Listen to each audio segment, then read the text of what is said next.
Reconstruction du Mali après la guerre. Les bailleurs de fonds mobilisent en Belgique près de 2 milliards de francs CFA. Le président Alassane Ouattara, qui a pris part à cette conférence des donateurs, est rentré ce jour à 0 heure.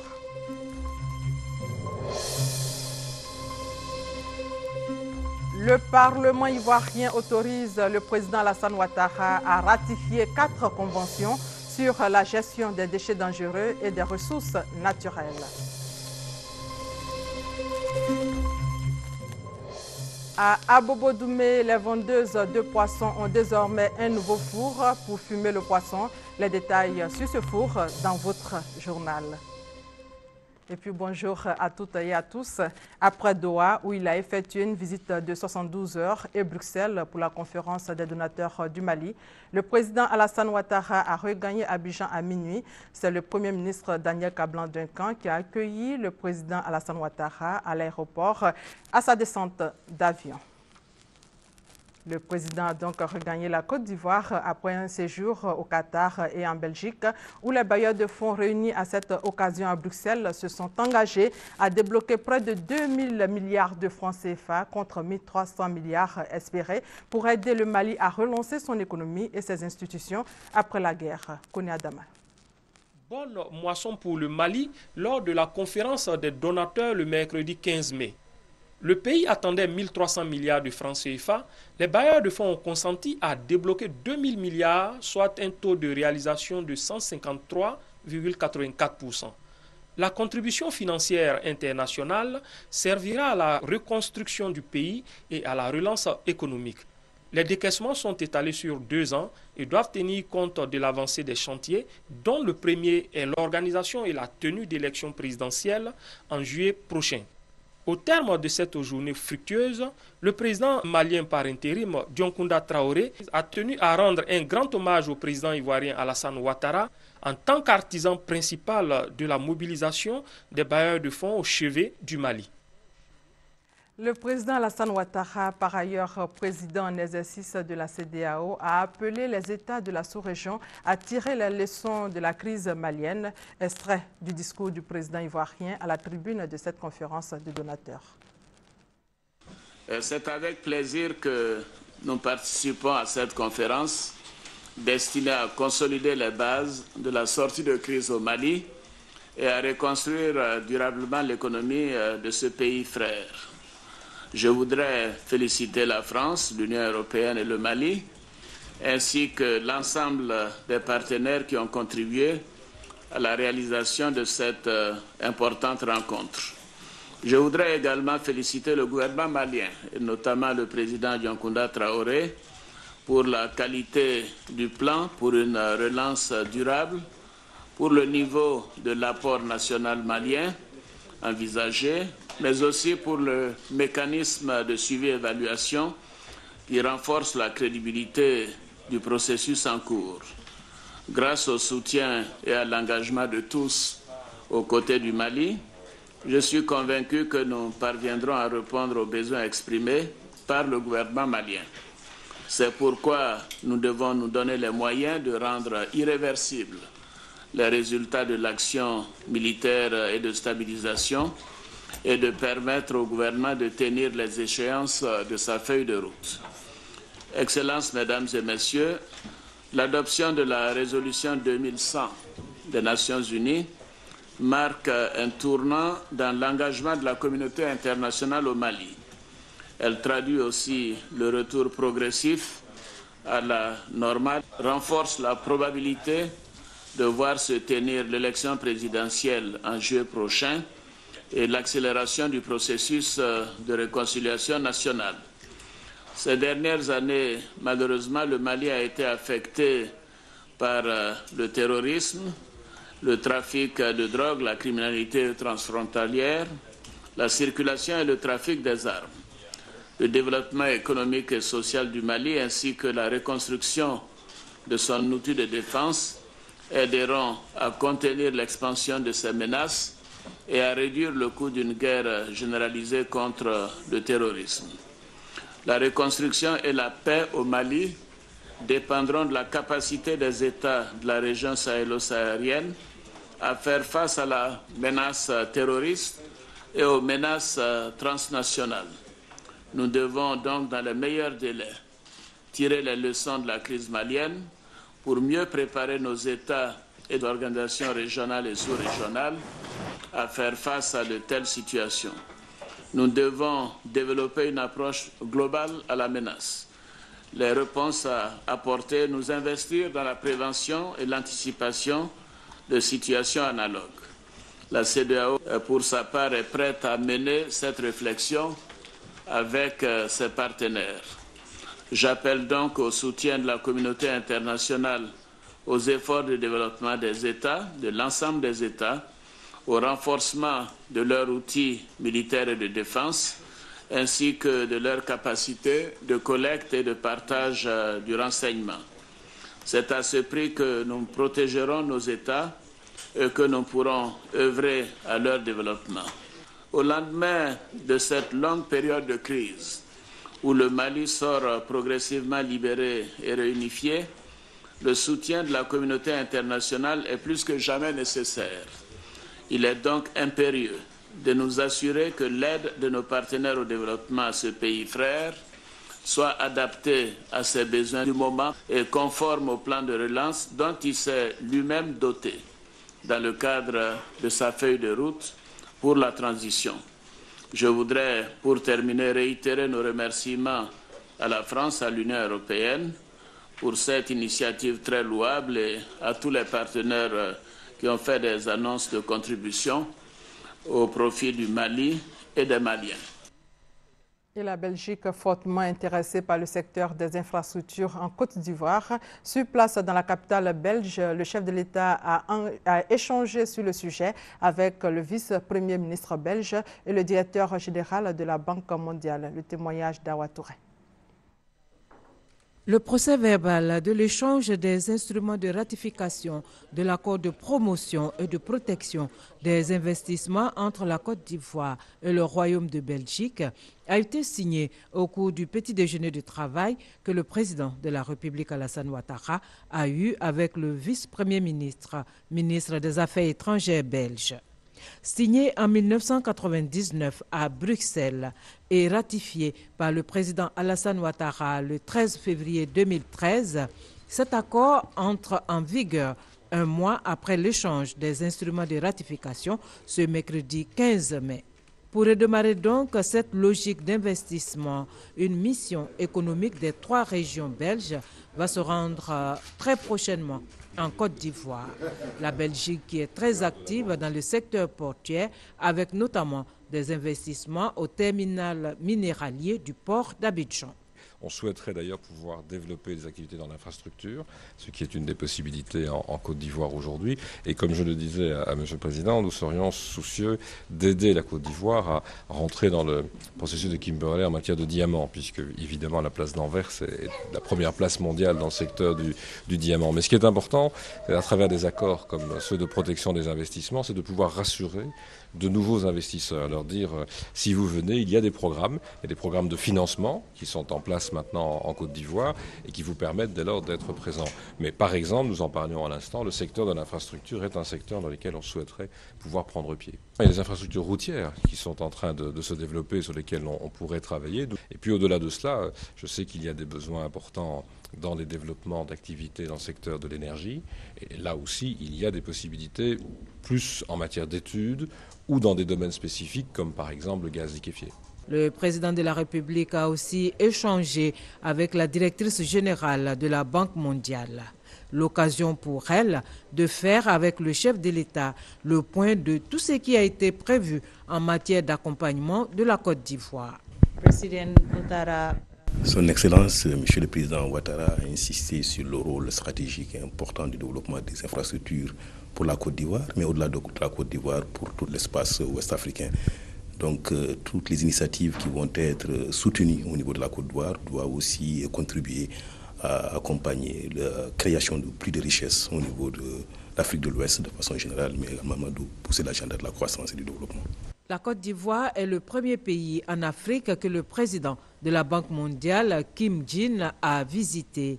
La Côte d'Ivoire qui, selon la directrice générale de la Banque mondiale, joue un rôle stratégique dans la sous-région ouest-africaine.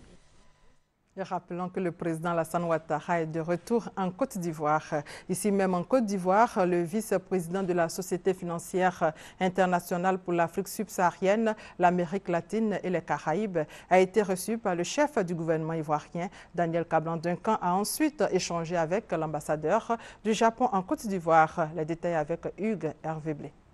Des audiences du Premier ministre ce mercredi avec à la clé des financements pour la Côte d'Ivoire. Avec le vice-président de la SFI pour l'Afrique subsaharienne, l'Amérique latine, Caraïbes, Jean-Philippe Prosper, il a été question de redynamisation de l'économie nationale par le biais des entreprises. La Société financière internationale avec le gouvernement de Côte d'Ivoire a signé un accord de don de 1,2 milliard de francs CFA. Signalons que la SFI a déjà mis à la disposition de la Côte d'Ivoire 350 milliards de francs CFA sur 3 ans. Que ce soit dans le secteur de l'énergie, dans le secteur de l'agro-industrie, nous travaillons là-dessus. Dans le secteur financier, nous avons des engagements.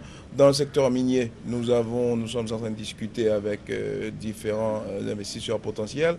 Je crois que dans la plupart des secteurs importants, nous serons présents. Nous sommes présents dans certains d'entre eux et définitivement nous serons présents. Était réunis autour du Premier ministre Daniel Kablan-Duncan pour la deuxième cérémonie, la secrétaire exécutive de la Fondation pour le renforcement des capacités en Afrique, ACBF, Franny Lotier, et le secrétaire national à la gouvernance et au renforcement des capacités, Meïté Sendou. Objet de cette rencontre, la signature d'un accord de don de 5,3 milliards de francs CFA au programme pays en renforcement des capacités en matière de gouvernance économique. Le but du programme est de contribuer à l'amélioration de l'effectivité et de l'efficience de la gouvernance économique en vue de l'atteinte des objectifs du document des stratégies de réduction de la pauvreté, DSRP.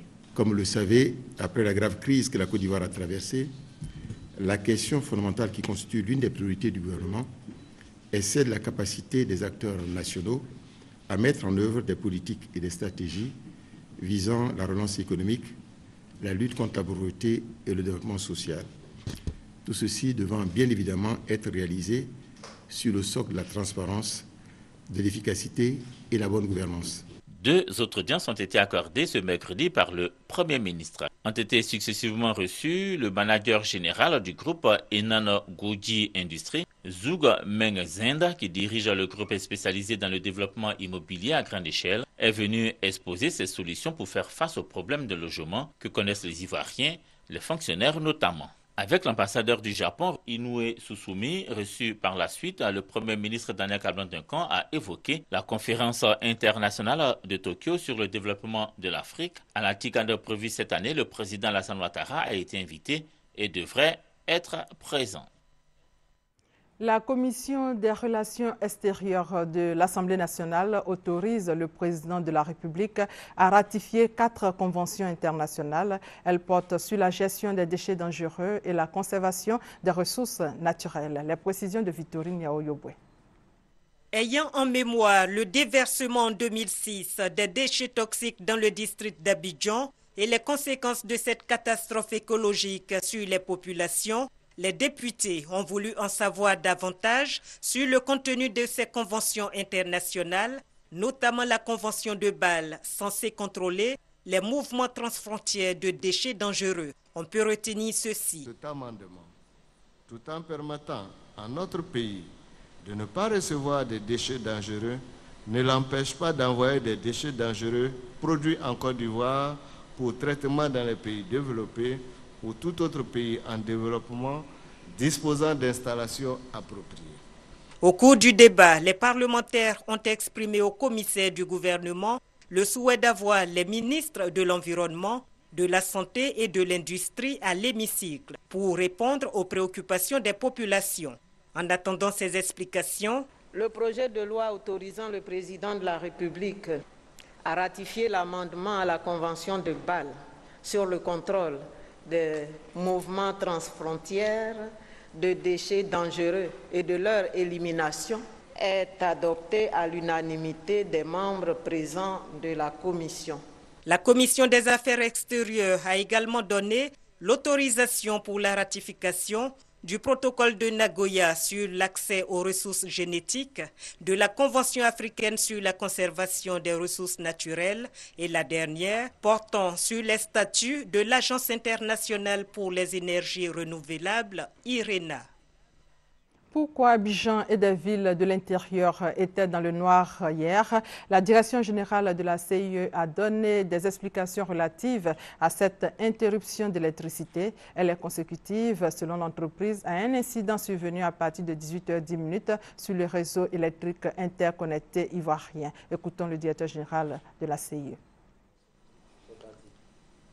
Incident du mercredi 15 mai 2013 à 18h10 sur le réseau électrique interconnecté ivoirien. Ce mercredi 15 mai 2013 à 18h10, suite à un défaut sur la ligne d'interconnexion avec le Ghana, le réseau électrique ivoirien a enregistré une rupture de l'alimentation en électricité de la ville d'Abidjan et de certaines localités de l'intérieur du pays. Un défaut sur le jeu de barre du poste 225-90 kV d'Abobo a provoqué la rupture totale d'alimentation du poste d'Abobo, qui est l'un des postes de transit les plus importants d'Abidjan. Cette situation a provoqué le déclenchement des 2 groupes d'Azito et de tous les groupes de production de Vridi, à savoir Cyprel, Vridi 1 et Agreco. Ce déclenchement était destiné à protéger les machines contre ce défaut. Cette importante perte de production a fait fonctionner le plan de défense. Le plan de défense, en effet, permet de séparer le réseau de l'intérieur du pays de celui d'Abidjan et éviter ainsi l'écroulement total du réseau électrique. Dès le constat de cet incident, toutes les équipes de la CIE ont été mobilisées pour réalimenter progressivement la clientèle sur tous les réseaux électriques nationaux. La reprise des premiers clients d'Abidjan a débuté à 19h01 et a pris fin à 20h48. La reprise des localités de l'intérieur concernées a débuté à 19h39 et se poursuit pour rétablir complètement la situation normale d'exploitation du réseau électrique.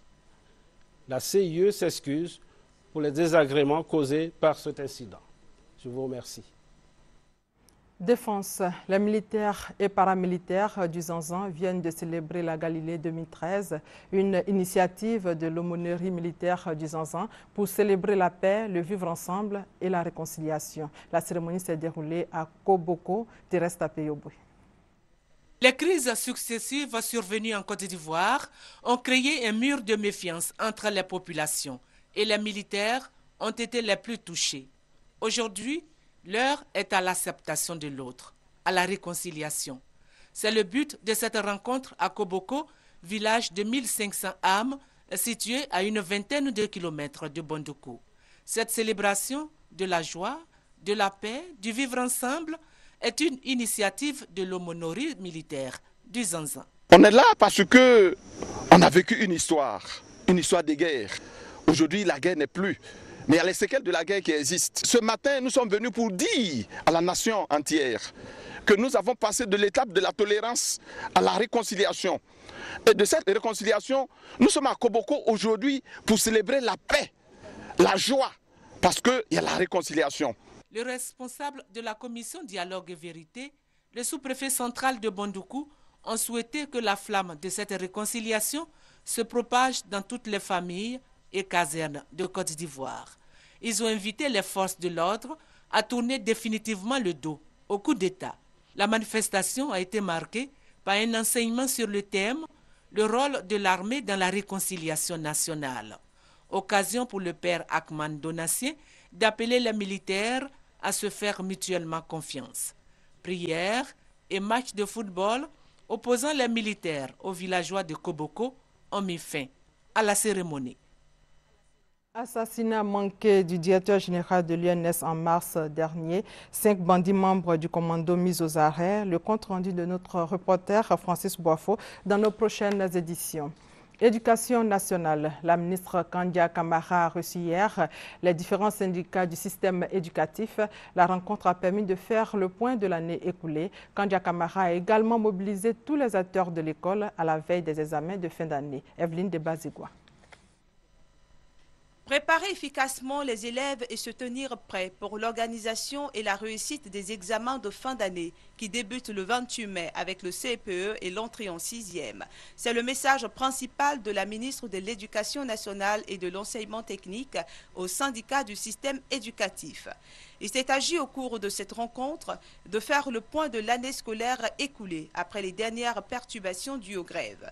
Kandia Camara s'est félicitée du retour à la sérénité au sein de l'enseignement primaire et secondaire. Elle souhaite que tous les candidats aux examens à grand tirage composent avec le même niveau. Depuis la reprise, les informations qui nous sont parvenues disent que les enseignants sont en train de faire le maximum pour pouvoir rattraper les cours perdus.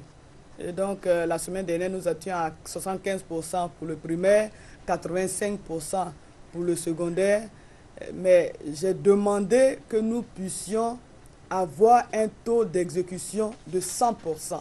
Les responsables syndicaux se sont engagés aux côtés de Kandia Camara après avoir manifesté quelques inquiétudes quant aux dispositions pratiques à prendre pour l'implication effective et efficace de tous les acteurs du système éducatif. Priorité est donc donnée à l'achèvement des programmes et à la mobilisation du personnel éducatif pour une école qui renoue avec de bons résultats. Une Ivoirienne de 16 ans intègre l'Institut international de l'ingénierie. La jeune Beugré Abba Marie Désirée commence les cours bientôt. Une cérémonie a été organisée en son honneur. Le point avec Thomas Guessambi.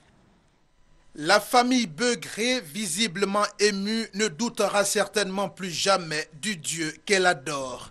Marie-Désirée Antoine Beugré, membre de cette famille, modeste parmi les modestes d'Abidjan, vient d'être élue 2000e élève ingénieur du prestigieux Institut international d'ingénierie de l'eau et de l'environnement de Ouagadougou.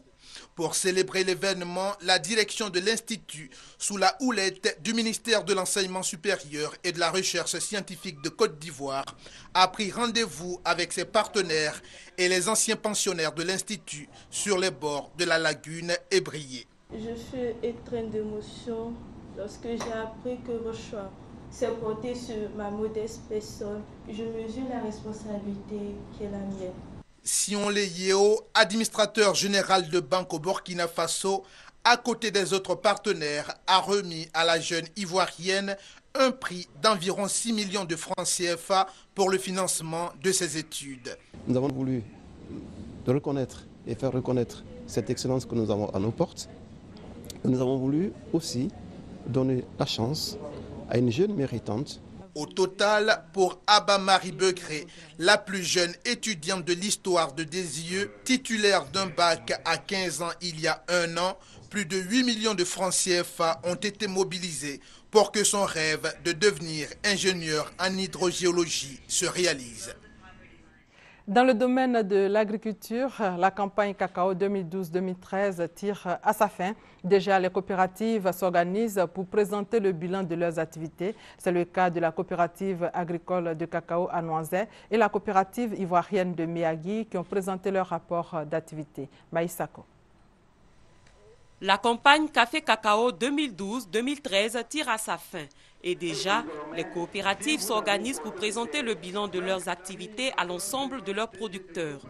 C'est le cas de la nouvelle coopérative agricole de cacao à Nouanzé-Doupoyo Nekayo et la coopérative ivoirienne de Méagui Siam qui ont présenté leur rapport d'activité respectivement la semaine dernière à Oupoyo et à Méagui.